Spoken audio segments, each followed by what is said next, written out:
Please welcome our next speaker, Andrew Jones, Executive Director and co-founder of Climate Interactive.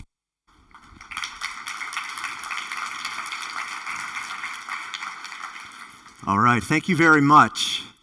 This is going to be the interactive session of the morning. Are you ready to roll up your sleeves and work with me a little bit? Yeah? There's been a lot of listening. This is going to require you some doing. I am the Executive Director of Climate Interactive. We're a nonprofit think tank based in the United States. We work closely with the MIT Climate Pathways Project. And this is going to be about using data and simulations to engage top decision makers in how to address climate and equity challenges. We're going to do it interactively, starting with a poll. So would you pull out your phones, or if you're looking at your laptop, would you open up a new browser window? And here is the poll that we'd like you to take. So here you can see a QR code. You can take a picture of it. You can send a text to that number 22333 with the message Climate Inter 935. All the instructions are there. Or open up another browser window on your laptop and answer a question. And the question is at the top. What are the climate solutions and equity solutions that top decision makers are being asked to consider right now? What are we as humanity around the world saying, hey, these are some solutions. I'd like you to think about this. I just was talking to Frances, the previous speaker in the green room, and she said, oh, there's this advanced geothermal. You could type geothermal in there. And we have 11 answers. This is working. I'm going to go see how it's going, hoping you've seen the instructions. Okay, here it comes. Wow. Carbon, address carbon, decarbonization. So many ideas. Carbon capture, renewables, solar, finance, indigenous people rights, geoengineering, fossil fuels. If you have two words, put a hyphen between them, and that makes sure they stick together. And you can keep typing. Two words, put a hyphen, and if you see a word up here you like, type it again, and it gets bigger. It's your way to vote for more solutions, and it'll get bigger and bigger. Right now, renewables, carbon, electrification, renewable energy, fossil fuel-free economy, decarbonize. So many ideas. Imagine being the decision makers facing this kind of set of questions and these kinds of pressures to figure out what to do. So many ideas. Okay, maybe that's enough. So we can settle down and see where we've landed. Imagine being the decision makers today, facing the hottest summer ever in hundreds of thousands of years, trying to figure out what is the pathway forward. The work, of course, is make the distinction between what of these things are the high priority actions and what are the low priority actions. How do you make that kind of distinction? And there are so many studies that have been done and research published and PDFs shared saying this is the high priority or the low priority. So much research. Excuse me, I'm going to pause this because it keeps moving. So many ideas. So when we think about this, one thing is for sure, when we think of engagements such as we've had recently, this is with 30 members of Congress, Democrats, around a table talking to each other, looking at that huge cloud of ideas and proposals. So much research. But John Sterman, who actually helped build the model I'm going to show you in a minute from MIT, said it best. Research shows that showing people research doesn't work. Research shows that showing people research doesn't work. And you in the media, I get some claps. Yeah, acknowledge it.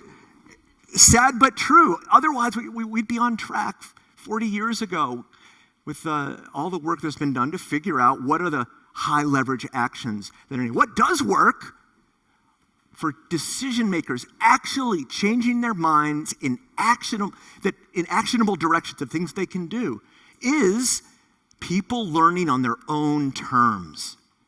In situations like this, members of Congress around a table talking to each other, grounded by the best available science that supports the conversation.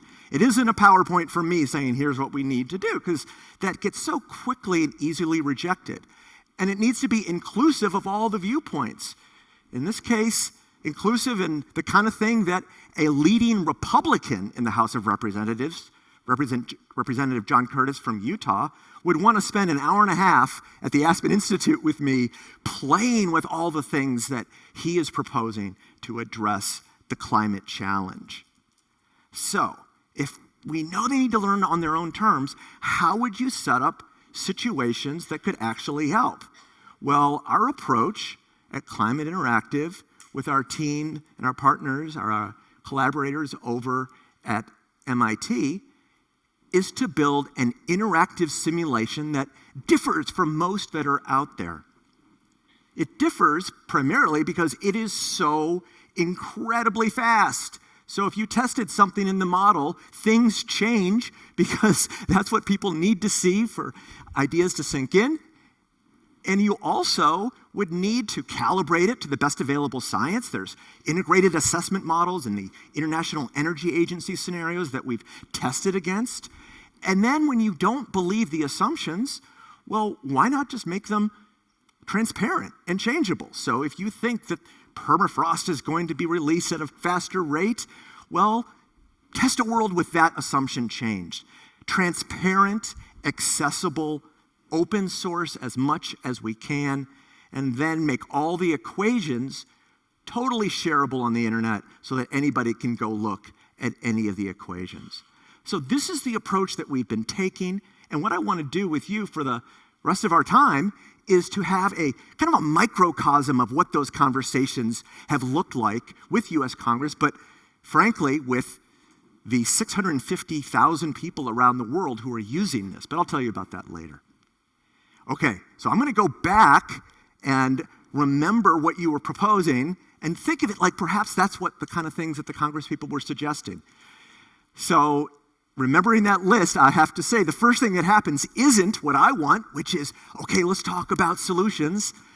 They say, wait, tell me about my home district. Tell me about dealing today with climate change and climate change impacts. And this isn't just here in the US, but anywhere in the world. So you go, and I hope you can go play with this. It's open source and free on the internet. Go try it yourself. If I go to impacts and sea level rise, it's going to pull up various impacts. I happen to have a member of the House of Representatives from Florida. This is what they asked about. They said, well, tell me what's coming. And the rather shocking image that is South Florida in 2100, because the earth is warming because of burning coal, oil, and gas, release of methane and deforestation. That warmth translates into the oceans. Warm water is bigger. It's quite simple. And we have some melt of land ice. That leads to sea level rise. And then here we have what we can see in Miami Beach. But let's go look. I don't know, what's a city we should look at? Yeah, so let's just start here. And our colleagues at Climate Central gave us access to their amazing maps. And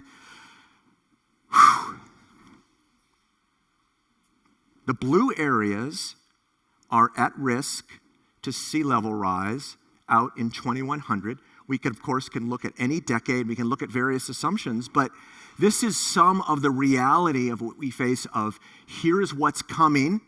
Therefore, let's do better.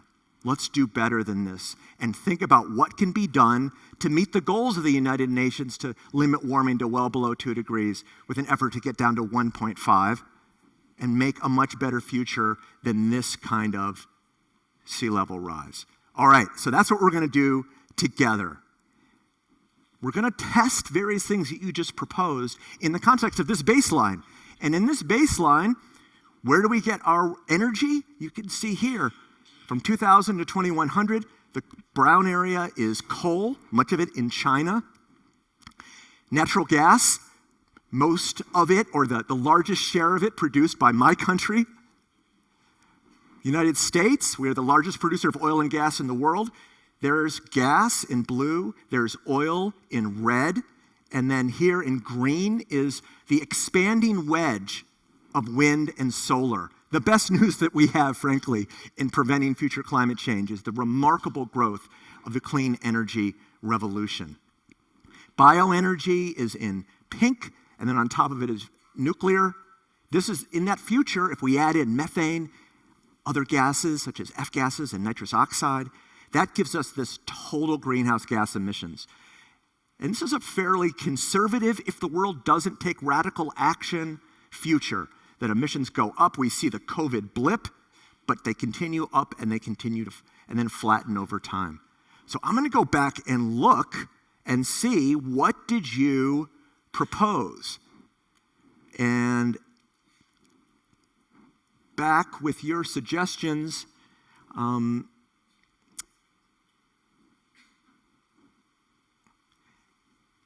here they were. So many ideas. Electric cars, Bitcoin, food, Bitcoin solving problems, geoengineering, electric cars. Let's think about electric cars for a minute. What a boom, what a huge growth that we see in the world. And I'd like you to think, if all we did was electrify transport really aggressively, think in your head, that 3.3 degrees I'm showing you in the top right, the goal is to get well below 2. How much would that change? Imagine and run the mental model. Run your mental model. That's the one that you make most all decisions with, the model between your ears. Simulate it.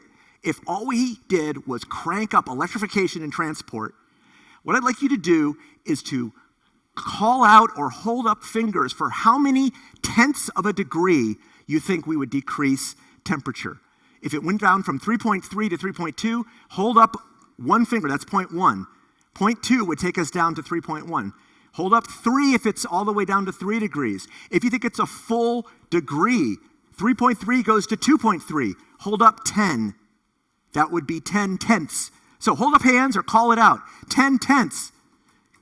2 tenths, 2 tenths, 5, 4, 5, 3, 2, 3, 2, 3. All right. You can see already the diversity of perspectives. We don't agree exactly about what kind of impact this would have. So what I'm going to do is we're going to watch the rapid growth in electrification and electric share of total transport. Right now, a fairly modest future. We already have electrification happening. What if we have a lot more? So you ready? Here we go. We're going to do the test. Here it comes, electric share of total transport, and boom. Wait, did it do anything? We get more, and you see a little squiggle in right there in the blue line in the top right. Do you see it moving a little bit? What happened here? Let's trace it through. The idea of it is if we'd used it, we would have less oil. Well, oil, we have a big drop in oil demand. We peak oil in 2030, and then it drops. Peak oil in 2030 would be huge news and a big result around the world. So what's going on? Well, what's happening? Where are we getting our new electricity around the world? Someone call it out. Where do we get new electricity? Coal, I hear. Well, let's look at both coal and renewables. We're getting more renewables, more wind and solar. However, absent action to decarbonize, it's not a lot more coal, but it's not less. There's a little boost if we have more electrification alone. So what else needs to complement electrification? What else do we need to do with electrification in order to get the results that we really want out of electrification?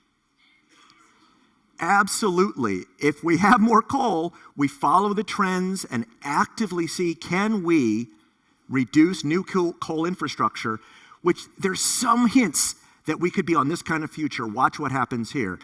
If we're able to end investment in coal infrastructure that frankly is causing air quality problems around the world, then all those people who held up the three fingers, perhaps that's what you had in mind. Electrification plus getting rid of coal together, decarbonization with electrification, the complementarity could together bring us more powerful results. Now, if we had this and electrification in buildings and industry, heat pumps, etc., even more possibility of what could come together. So now we're at 2.9. Now notice, even those things together aren't a single fix. You'll see we're not searching for the single fix. We're searching for the combinations of the things that you put in that cloud before. So, what else shall we add? You can go look at the cloud, but you're doing pretty well calling out. What else shall we add in order to get down to the goals that we really have for climate? Energy efficiency. It is so critical that we address energy demand. Watch on the left as the amount of energy that we need shrinks if we invest in buildings and industry energy efficiency. I'm going to boost it a good bit. We need less. That helps a little bit more. And energy efficiency in transport. I was able this week in London to take electric bikes around town to meetings. It was fantastic. Thank you, London. That is the kind of investment, as well as efficient vehicles, that we call transport energy efficiency. And when we boost that, it helps even more. You also wrote, one of the biggest words in that cloud over there was over with renewables. Now, we've already cut coal, so it helps even more, 2.5. You see each action adding up to get us closer and closer to goals. What are other big areas that we haven't even addressed yet? So we could imagine different futures of population less or more. We don't really know. I'm going to keep it in the middle because it's difficult to imagine it as a policy. But this area, of course, that many of you wrote about food, about agriculture, about deforestation. Mind you, this is a world model. Think of China, India, Indonesia, Brazil, Mexico, South Africa. That's where so much of the action in this model is happening. And underneath here, we can go and look and imagine, what if we did have less food, change diets, food waste, all the possibilities of reducing deforestation, adding more, and then addressing methane and other gases. Do you notice that big drop from 2.4 all the way down to 2? We're getting closer. Now, there's one area that's really missing here. We have done so many things on the energy side, on the competition to oil and gas, but we haven't done anything more directly to discourage the production, exploration of oil and gas. And there are these movements now, the Global Fossil Fuel Non-Proliferation Treaty. There's the Beyond Oil and Gas Alliance. Antonio Guterres, the Secretary of the General of the UN, just came out and said, we need to look more directly at addressing the supply. Because, of course, what are the main causes of climate change? Burning coal, oil, and gas. Methane and deforestation, but those three. And we've done so much with the clean energy revolution here to get us down to 2. To get even lower, what's going to be necessary would be something like, well, a quarter of the world's emissions has a carbon price. It's about $20 a ton. That's about $5 a ton average globally. So what if it were higher and higher?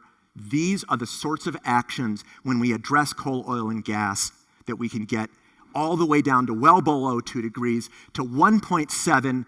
Give yourself a hand. You did it. You put it all together. What did you see?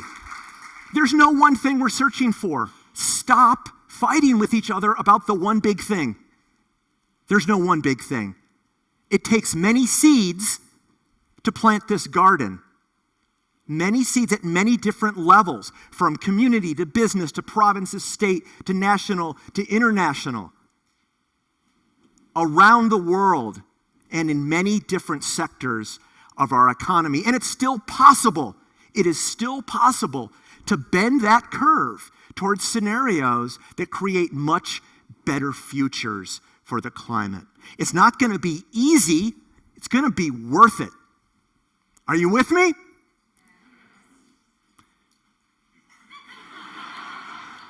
Are you with me? All right. Okay. So, this tool is online. You can go play with it. And because we want to populate the world of large language models, when they ask a question like, how do we address climate change? If you go here and click one of these buttons, you can share this scenario. It says you can share on Facebook or LinkedIn or wait, what's Twitter? What's that? You can share it on that thing, and that will populate the world. So when large language models go out and ask, can we still get to well below 2 degrees? Results from this model will spit back to you all answers such as yes and the insights that I shared. Also, because this is not about the English-speaking world, we translated the model into 22 languages. And we put it on the internet for free, and we shot 63 videos to train now 700 people to lead workshops in your areas to engage everybody with it. Once we put it on the internet, remarkable things have happened. We put it out there, and then we get pictures from a boardroom in Pakistan where this team of people, I don't really know what they're doing, but I have a picture, and that's inroads in the back that they're using in their own language to test policies. And then we made a game out of it that here Florian Kappmeier in Germany is using. 1,200 people around the world doing a role play game, kind of like a Model UN-ish experience to engage people. And then just last week from Japan, this teacher sent me a picture and said, I'm engaging people and my students. Thank you for this free model. Let's go make a better future. And we're seeing these kind of results. So, share the simulator. Tell your top decision makers that they should host a workshop to think critically and ambitiously about addressing the climate and equity crisis, grounded in the best available science. Thank you very much.